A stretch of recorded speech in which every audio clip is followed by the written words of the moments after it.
Hello, I'm Oliver Colling, and this is my 70s TV childhood.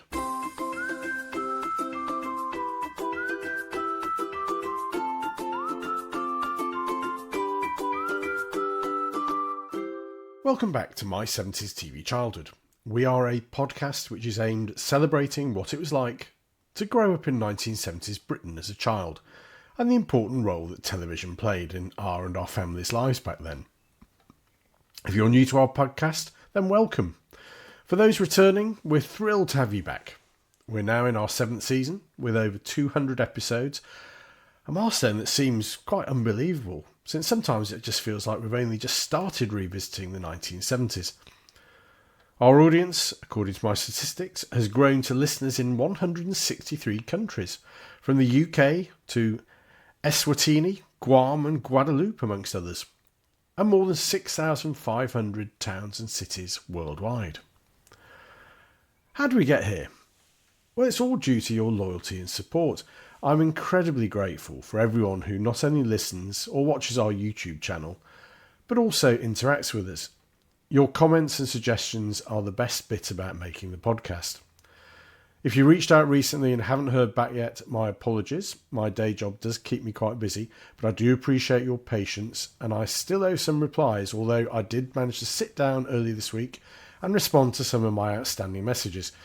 So thanks to Tom, Johnny, Michael, Sarah, Viv, Lee and several others for your forbearance. I probably need a PA to get me better organised. That's an interesting thought. Anyway, we're often asked if we're ever going to run out of ideas for this podcast, and fortunately our list of topics does keep growing, largely thanks to your recommendations, making it seem like we'll never run out. Your input gives me hope that the show can continue for years, or as long as I do. If you'd like to share memories, suggest future topics, or just say hello, there are plenty of ways to reach out. Comment on our blog at www.my70stvchildhood.com, or connect via Facebook, Instagram, X, YouTube and LinkedIn. You can also email me, oliver@my70stvchildhood.com. Oh, and before I forget, I'd just like to remind you again that we've been working on something behind the scenes here at My 70s TV Childhood Towers, which is quite exciting. The finest minds in podcast land have been engaged on a quest to bring you a version of our theme tune quiz that you can play at home and with your family and friends. We're about to start manufacturing, but as we get to that point, we'd really appreciate it if you could let us know whether this is something you might be interested in buying. Don't worry, there's no commitment at this point, but we want to get our production numbers right. So I'd be grateful if you could go to our blog at www.my70stvchildhood.com and let us know whether you'd be interested in the game. And I should say that any purchase of the game will help towards the costs of producing the podcast, so that in itself will be much appreciated. Thanks to all of you who've expressed an interest to date. More on this to follow very soon. Now, if you're listening or watching in the UK, then you would have to be living in a cave for the last few weeks not to notice that this week has seen the 100th birthday of a broadcasting icon, a true national treasure, and seemingly a wonderful man. I'm talking about Sir David Attenborough, and the rest of today's episode is a celebration of the man's life. A celebration of curiosity, a celebration of storytelling, a celebration of television at its very best, and above all, a celebration of one extraordinary life. Sir David has lived through a century that has seen the rise of aviation, television, the space age, the internet, artificial intelligence, and the catastrophic decline of so much of the natural world. And throughout nearly all of it, one voice has guided us. Measured, gentle, filled with wonder, never patronising, always curious. A voice that has somehow managed to become part of the emotional architecture of British life. For millions of us in the UK, and indeed across the world, David Attenborough is not merely a broadcaster. He's a trusted companion, a teacher, a witness, perhaps even a moral conscience if that doesn't sound too sanctimonious. There are very few people whose work spans generations quite like this. Grandparents watched him in black and white. We watched him in colour in the 1970s and 80s, And now children stream him in ultra-high definition on their phones and tablets. And somehow, through every technological revolution, the essential magic has remained unchanged. One man, a camera, a sense of awe, and the living world itself. Now, for the rest of this episode, we're going to celebrate Sir David's remarkable career, but in particular, we're going to focus on one towering achievement, a programme that I think changed television, and certainly changed natural history filmmaking. It also changed the public's understanding of evolution, and arguably changed the BBC itself. And it's one which featured prominently in my own 70s TV childhood. I'm talking about the landmark 1979 series Life on Earth. It's difficult now, in an era of endless, high-quality nature documentaries, to fully grasp just how revolutionary life on Earth really was. At the time, no one had attempted anything on this scale. Nobody had travelled this widely. No one had tried to tell the entire story of evolution in a single television series. It was ambitious, to the point of madness, and yet somehow, against all the odds, it worked. If you remember, we did have quite a few natural history shows, like Survival on ITV, but they were a bit limited in what they showed us. Mainly, I suspect, looking back, because of their limited budgets.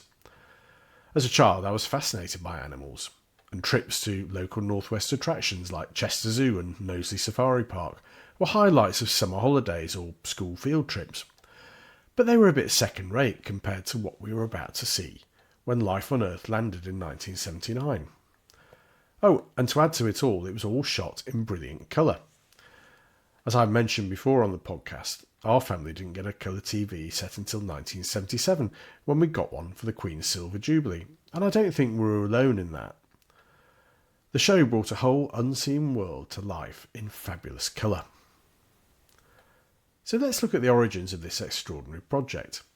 We'll see how it was conceived, how it was filmed, how the BBC took quite a big gamble on it, and how it transformed not only David Attenborough's career, but our relationship with the natural world itself.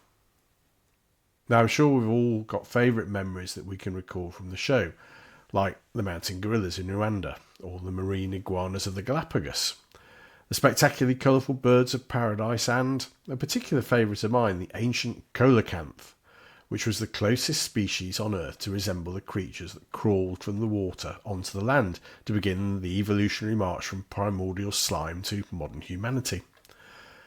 But it all depended on David Attenborough to bring it to life. His patience, his humility, his scientific seriousness, and his unmatched ability to communicate wonder at the remarkable sights he saw. So wherever you're listening to our podcast, perhaps you're in the car, or perhaps you're on a train, perhaps you're taking the dog for a walk or washing up, or perhaps you're simply sitting quietly with a cup of tea or something stronger. Let's go back in time. To understand life on Earth, we need to understand the Britain that produced David Attenborough. He was born in 1926, obviously given he's 100 years old this year, only a short time after our late Queen. Just think about that for a moment. When David Attenborough was born, television had literally just been invented by John Logie Baird. The BBC was only a few years old following the launch of wireless broadcasting. The Second World War was further away in time than the end of the First World War. Most transport was by train, and across the globe, the British Empire was still very much intact. David Attenborough grew up in Leicester, and from an early age, the young David displayed the traits that would define his life. Curiosity particularly. He collected fossils, stones and natural specimens. He explored and observed, asked questions. And one of the most striking things about his career is that this curiosity never appears to have diminished. Even now, at 100 years old, there is still that unmistakable spark in his eyes whenever he encounters some new and extraordinary piece of life. What absolutely amazes me, though, is that he wasn't the only national treasure in his family. His brother Richard went on to become one of Britain's greatest actors, and then one of our greatest film directors. I bet the Attenborough parents were proud of their boys. After serving in the Royal Navy and studying natural sciences at Cambridge, David Attenborough joined the BBC in the early 1950s. The BBC he entered was not the slick global broadcasting machine we know today. Television itself was still very experimental. There were technical limitations everywhere. Outside broadcasts were difficult and cumbersome. Editing was a bit primitive, and natural history filming barely existed as a serious television genre. And yet, this period offered remarkable creative freedom, as I don't think anyone had quite worked out what television was either for or could become. David Attenborough initially worked as a producer and an editor, eventually becoming associated with the celebrated programme Zoo Quest. Zoo Quest is hugely important in the Attenborough story because this is where many of the ingredients that would later define life on Earth first emerged. It had adventure, exotic locations, scientific curiosity, and, crucially, saw the debut of Attenborough himself on camera. Now, this wasn't the original plan. He was initially behind the scenes, but when the regular presenter was taken ill, David Attenborough stepped in, and Britain discovered David Attenborough for himself. He was a television figure who didn't perform in the conventional sense. He wasn't theatrical. He wasn't overly polished. He wasn't trying to dominate the screen. Instead, he conveyed sincerity and looked genuinely fascinated by the creatures he encountered. And audiences came to trust that sense of fascination. During the 1950s and 1960s, Attenborough rose steadily through the BBC hierarchy, and remarkably he eventually became controller of BBC Two and then controller of programming for both BBC channels. In effect, he was one down from Director General of the BBC. So before he became the world's most famous natural history broadcaster, David Attenborough was one of Britain's most influential television executives. He helped champion colour television.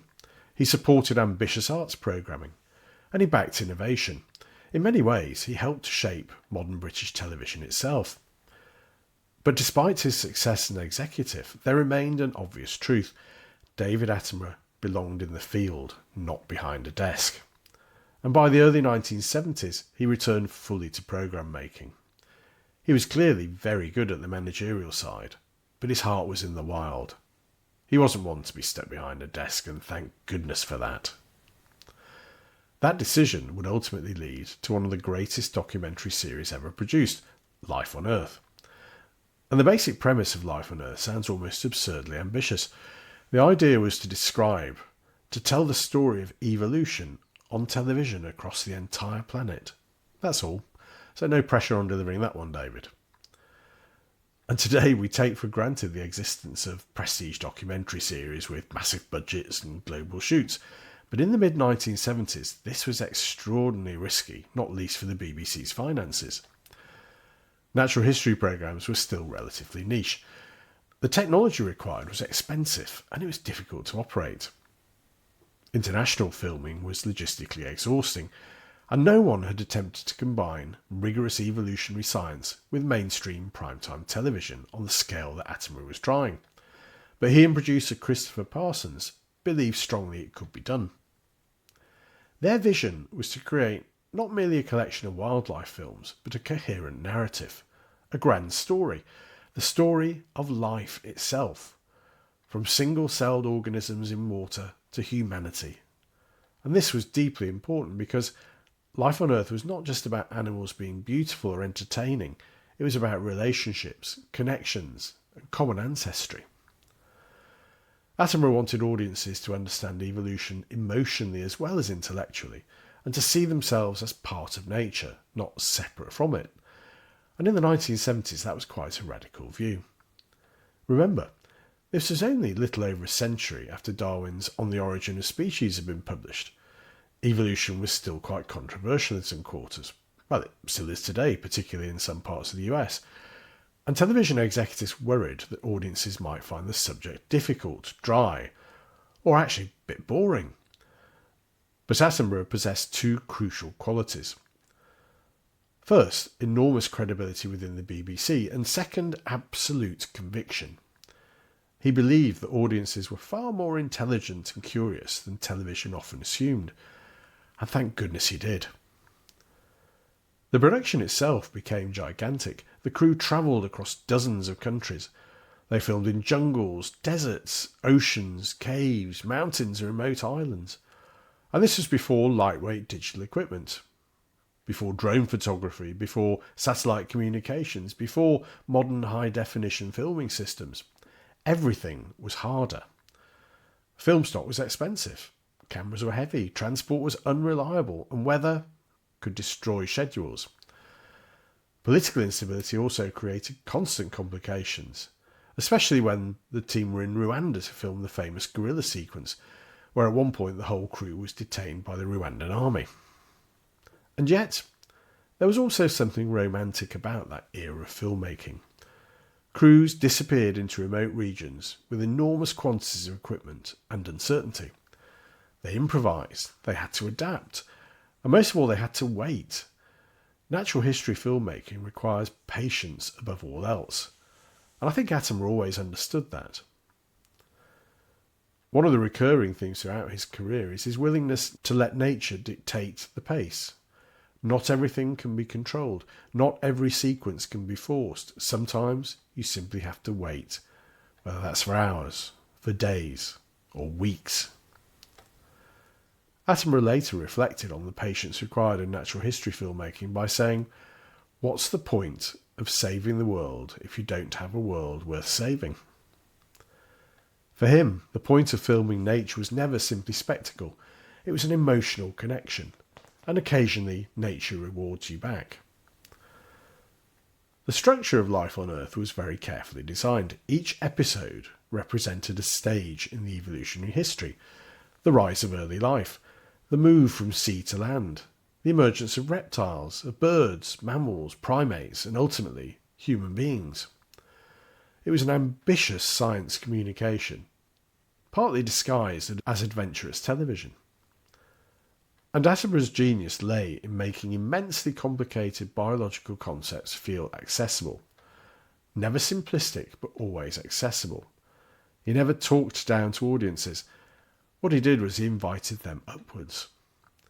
And perhaps this is one reason that generations have trusted him. He assumes the audience wants to learn.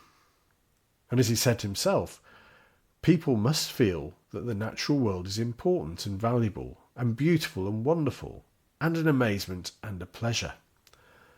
And for me, that captures the entire philosophy behind Life on Earth. And one of the defining characteristics of Life on Earth was its cinematic ambition. This was not merely educational television, it was stunningly beautiful. The photography was astonishing for its time. The editing rhythm was elegant, and the music created emotional texture, and crucially, Attenborough himself became a narrative guide. Not an intrusive presenter, not the star of the show, more a companion, leading viewers through a deep journey in time. There's an almost literary quality to his narration. Measured sentences, precise language, a profound respect for scientific accuracy, and yet never cold, never detached, never clinical. That balance is incredibly difficult to achieve. Too much emotion and science becomes a bit sentimental. Too much technicality and audiences get bored. David Attenborough somehow achieved both clarity and wonder, and in doing so he fundamentally changed factual television. The filming of Life on Earth has now entered broadcasting legend, and with good reason, because what the crews achieved in the 1970s was pretty extraordinary. The series took around 3 years to film, and the team travelled hundreds of thousands of miles, and many sequences had never been previously captured for television. Today, we as audiences are accustomed to astonishing wildlife footage. We almost expect ultra-slow motion predators, crystal clear underwater photography, drone shots gliding high over rainforests. But in the 1970s, audiences had never seen much of this world at all. For many viewers, Life on Earth revealed an entirely unfamiliar realm. Places like the Galapagos Islands, the rainforests of New Guinea, remote African mountain ranges. And we were shown ancient reptiles, exotic insects, creatures so strange they seemed almost imaginary. And because international travel was far less common, these places retain an aura of mystery.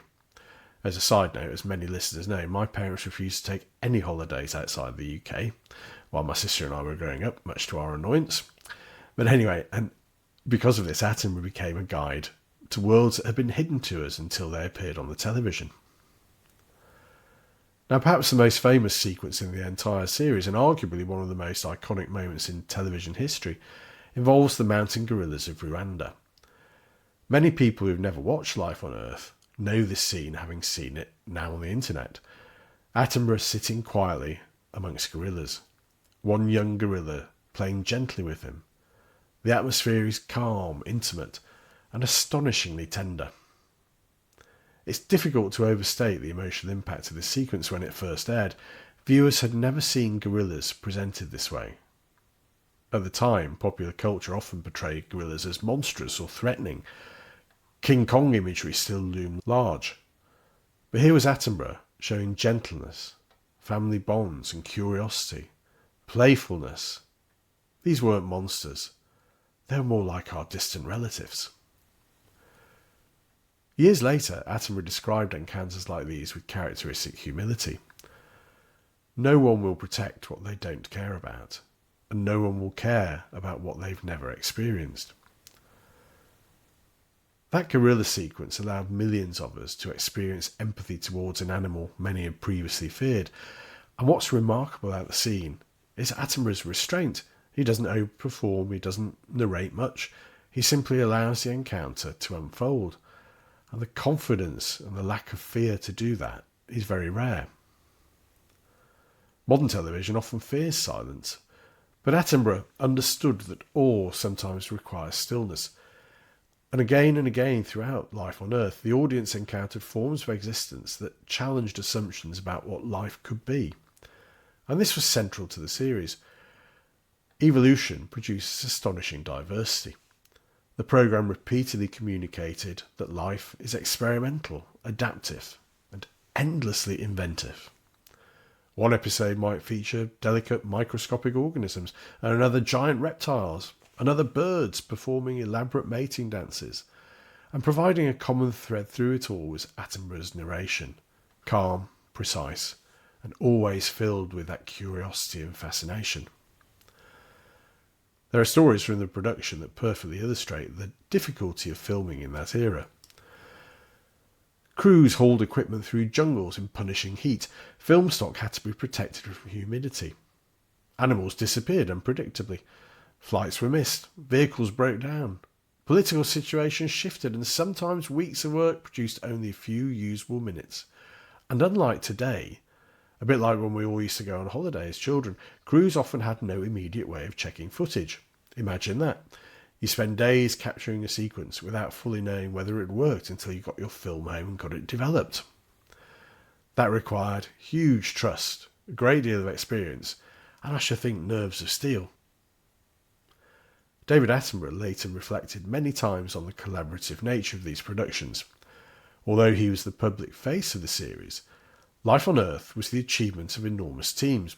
Camera operators, sound recorders, researchers, scientists, editors, producers, transport crews, local guides. Natural history filmmaking is intensely collaborative, and one reason Attenborough remains so respected within the industry that he consistently acknowledged that fact. There was never much ego about him, and he always seemed genuinely more interested in the subject than in his own celebrity. There is also something deeply humane about the series. David Attenborough approached animals neither as sentimental cartoons nor as cold scientific specimens. He respected them as living beings, and audiences sensed that respect. You can hear it in his voice, and I think that's why his quiet, breathless style has often been parodied by comedians because it's so distinctive. That wasn't very good, was it? Even now, decades later, those programmes remain emotionally affecting, because beneath the science lies a profound message. Life on Earth matters. When Life on Earth finally aired in 1979, it became far more than just a television programme. It became an event. And, as we often do on My 70s TV Childhood, it's worth pausing to remember what Britain was like in the late 70s. There were only 3 television channels, no streaming services, no catch-up or endless on-demand content. When TV programmes aired, the country watched together. And Life on Earth arrived at precisely the moment when audiences were ready for something a little more expansive. Britain in the late 1970s was economically troubled. There was industrial unrest, political tension, an atmosphere of uncertainty in the country, and into that environment came this extraordinary journey through our evolution. It was a programme that reminded viewers they belonged to something vastly larger than daily politics. The ratings were enormous as millions tuned in, but perhaps more importantly, the series generated widespread discussion. People talked about it at work, at school, in the pub. Families watched together, and crucially, Life on Earth demonstrated that ambitious factual television could achieve mass popularity. I remember my parents got the coffee table book the following Christmas, which accompanied the series, and it sat on our coffee table for many years. The BBC had taken a major financial risk on Life on Earth, and it had paid off spectacularly. In many ways, the modern documentary was born here, because I think without Life on Earth, it's difficult to imagine later landmark series like The Living Planet, Planet Earth, or Blue Planet ever being made. And then there was David Attenborough himself. After Life on Earth, he ceased to be merely a respected broadcaster. He became a national institution. But what's striking is how lightly he wears that status. Even at the height of his fame, he retained an air of slightly bemused enthusiasm, as though he still couldn't quite believe he had been allowed to spend his life travelling around the planet looking at extraordinary creatures. That humility is central to his appeal, I think. With the way that modern media has become so sensationalist and combative, David Attenborough can feel almost like a figure from another moral universe. He's always calm, careful, thoughtful and precise, and he speaks only when he has something worth saying. There's a famous Attenborough line that feels especially resonant now. The truth is, the natural world is changing, and we are totally dependent on that world. It provides our food, water and air. It is the most precious thing we have, and we need to defend it. What gives those words force is they come from someone who spent decades quietly observing before then sounding the alarm. And because of that, people listen. Looking back now, nearly half a century later, Life on Earth feels like a major moment in British television history. It introduced audiences to the sheer richness of what could be lost, and the rise of conservation in the 80s and 90s owes something to that raising of awareness that our natural world is important. Attenborough never set out to be an activist. He began as an observer, which is perhaps why people listen when he finally speaks with urgency. And there is another reason audiences continue to cherish him. He shows a form of intelligence that feels increasingly rare. He's attentive, measured, patient and open-minded. He demonstrates that expertise need not be arrogant, and that knowledge can coexist with humility. Even now, there remains a childlike quality to his enthusiasm, that famous expression of delight, the slight widening of the eyes, that unmistakable tone of wonder, and all this at 100 years old. What an extraordinary thing. As we come to the end of this celebration, it's worth remembering that Life on Earth was ultimately about connection. Connection across species, across time, across continents. It reminded audiences that every living thing on this planet shares a common history, and that we are part of nature, not separate from it. And perhaps that is David Attenborough's greatest achievement, not merely showing us beautiful animals, but changing how we think about life itself. For generations of viewers, he transformed curiosity into empathy. And through Life on Earth, he demonstrated what public broadcasting could achieve at its very best. Intelligence without elitism, beauty without sentimentality, and science presented with a human touch. At 100 years old, Sir David Attenborough stands as one of the great communicators in British cultural history. A broadcaster, a naturalist, a storyteller, a witness to both the splendour and fragility of life on Earth, with an endless curiosity to learn more. And that curiosity, the same curiosity shown by a boy collecting fossils in Leicester nearly a century ago, has changed the world and the way it sees itself. Happy 100th birthday, Sir David. And thank you. What memories do you have of Sir David Attenborough? Do let us know by leaving comments at www.my70stvchildhood.com or on one of our many social media sites, which are detailed in the show notes of the podcast. Alternatively, you can drop me an email to oliver@my70stvchildhood.com. That's all for now. We'll be back next week with our next 70s themed TV trivia quiz, and in a fortnight with our next regular podcast. Until then, take care, look after those you love and the natural world around us, and join us again soon for more from My 70s TV Childhood.